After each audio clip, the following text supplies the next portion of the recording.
we are going to learn how to write a descriptive paragraph or essay. A descriptive paragraph or essay is characterized by the use of adjectives. It tells us how something looks, feel, smell, taste, or sounds. A good description is like a word picture. This means that the reader should be able to imagine the object, place, or position in his or her mind. When we describe a person, we should talk about the physical appearance and the personality. When describing a person, we can also ask ourselves some useful questions.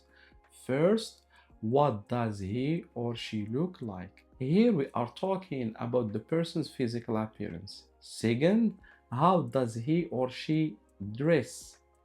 Third, what is he or she like? Here we are talking about personality. We can also ask, what attracts you to that person?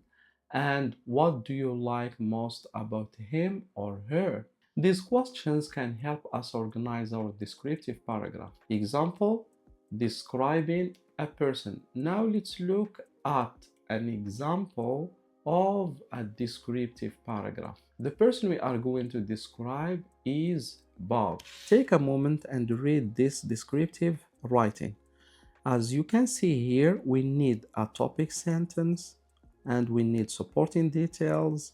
Here in the supporting details, we're going to talk about physical appearance, and we need supporting sentences in which we're going to talk about personality and concluding sentence. And now you can see we have a descriptive paragraph. So that's it for today. I hope that this lesson is very clear and simple for you. I'm going to share with you the PDF of this summary in the description below. Don't forget, as usual, to subscribe and share this video with everyone you know. And I wish you good luck in your back. Have a good day.